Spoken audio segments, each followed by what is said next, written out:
अस्सलामुअलैकुम वरहमतुल्लाहि वबरकातुह। Dear brothers and sisters, कैसे हैं आप सब? उम्मीद करता हूं आप सब खैरियत से होंगे। मैं आपका भाई फ़हीम मज़हर आज आपके सामने एक बहुत ही इम्पोर्टेंट टॉपिक को डिस्कस करने जा रहा हूं, और ये टॉपिक भी दरअसल पेरेंटिंग से रिलेटेड है। आज हम जिस समाज में रह रहे हैं, या ये कह ले दुनिया जब से बनी है तब से, खा वो वालिदैन हों, बच्चे हों, असातिज़ा इकराम हों, हर कोई परेशानी में मुब्तला है। या ये कह ले हर किसी की परेशानी अपने अपने स्टैंडर्ड और लेवल के एतबार से उसको बड़ी मालूम होती है। आप ये कह लें कि माँ की गोद से लेके कब्र की गोद तक इंसान परेशान हाल है।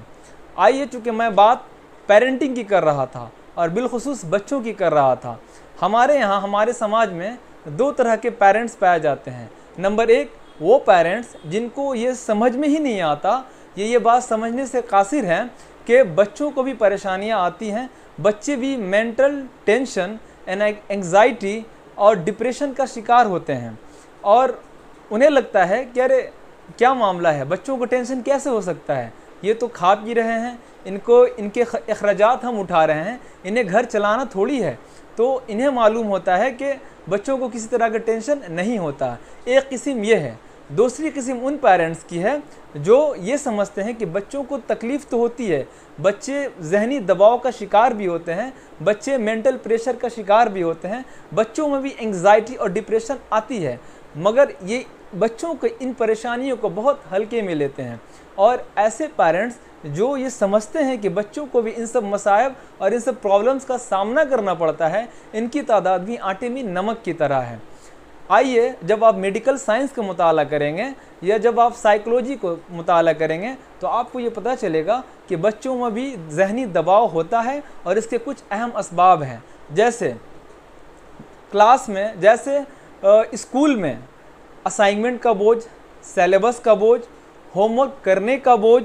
इसके अलावा गार्जियन हजरात का अपने बच्चों को वक्त ना देना, गार्जियन हजरात की इग्नोरेंसी, इसके अलावा घरेलू इख्तलाफात, ये सब कुछ वजूहात हैं जो बच्चों के मेंटल परेशानी, मेंटल बोझ और डिप्रेशन, एंग्जाइटी का सबब बनते हैं। इसके अलावा बहुत सारे पॉइंट्स हैं, मैंने कुछ को ही पिक किया है। मेरे ख्याल में अगर आप 3 पॉइंट्स पर काम कर लें जो मैंने बयान किया, तो उम्मीद करता हूं कि बच्चों के साथ जितने सारे मामलात हैं, जितनी सारी परेशानियां हैं, जितने भी प्रॉब्लम्स हैं, सबका हल आप आसानी से कर पाएंगे। इसमें सबसे पहला ये है कि स्कूल का जो निज़ाम है, आज देख लें बच्चों पे सेलेबस और असाइनमेंट का बोझ इस कदर है कि आज जब हमारा बच्चा सुबह उठता है, फ्रेश होने और नाश्ता करने के बाद वो स्कूल चला जाता है, स्कूल से आते ही फ्रेश होने के बाद उसको स्कूल का होमवर्क करने लेकर वालिदैन या वालिदा या कोई भी एक शख्स बैठ जाता है। उसके बाद जैसे ही, चूँकि हम लोग थोड़ा मजहबी ख्याल के भी लोग हैं, हम लोग मुसलमान हैं अल्हम्दुलिल्लाह, तो आप देखिएगा क्या कि हमारे मोहल्ले के इमाम साहब या हमारे मोहल्ले के हाफिज़ साहब आ जाते हैं बच्चे को कुरान पढ़ाने के लिए। जैसे ही कुरान से फारिग होता है, अब स्कूल के होमवर्क के बाद, कुरान के बाद आप देखिएगा क्या कि बच्चों को ट्यूशन के होमवर्क करवाए जाते हैं। ट्यूशन का होमवर्क ख़त्म होता है तो ट्यूशन टीचर घर पे आ जाते हैं।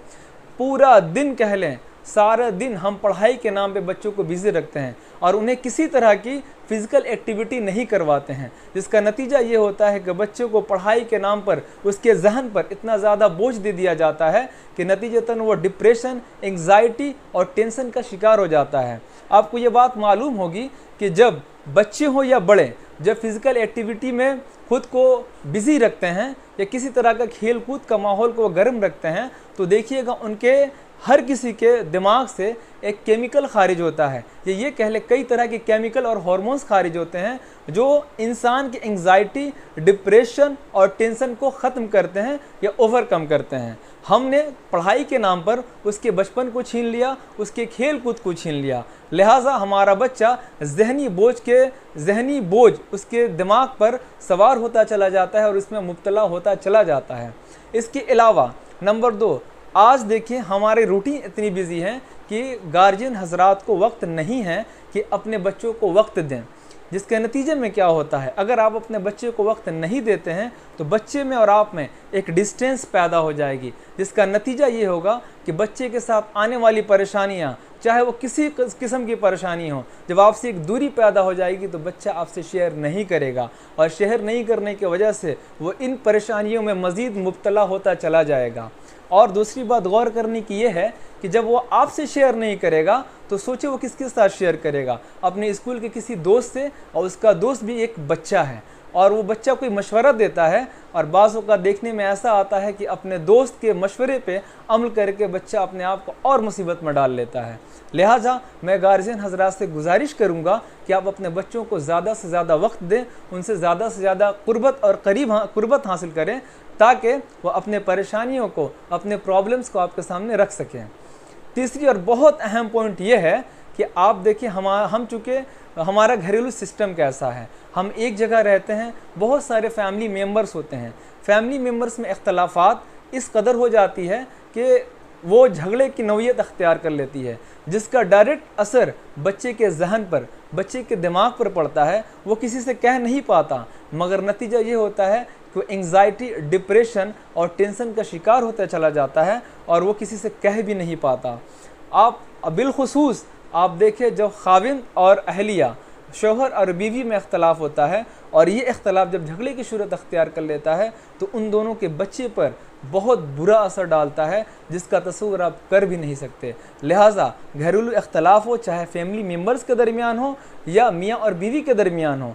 आपको और हमें चाहिए कि इन इख्तलाफात को एक अच्छे माहौल में, एक साजगार और खुशगवार माहौल में इन मामलात को हल कर लें, और कोशिश करें कि बच्चों को इन मामलात से दूर रखें, यहाँ तक कि उन्हें कानो कान खबर ना हो। अगर आप ऐसा नहीं करेंगे तो नतीजा ये होगा कि एक वक्त आएगा कि वक्त बहुत दूर जा चुका होगा और हालात आपके काबू में नहीं होंगे, और आपका बच्चा जहनी मरीज़ हो जाएगा, और एंग्जाइटी, डिप्रेशन और टेंशन, ये चीज़ें ऐसी हैं जो इंसान को दिमाग की तरह खा जाती हैं। मैं अपने बात को और तूल ना देते हुए अपनी बात को यहीं पे ख़त्म करता हूँ। डॉक्टर बशीर बद्र साहब ने कभी कहा था इन बच्चों के हवाले से कि उड़ने दो इन परिंदों को अभी शोख हवा में, फिर लौट के बचपन के ज़माने नहीं आते। मैं इंशाअल्लाह आपसे अगली वीडियो में फिर मुलाकात होगी। आपका भाई फ़हीम मज़हर, इजाज़त दीजिए। अस्सलामु अलैकुम व रहमतुल्लाहि व बरकातुहू।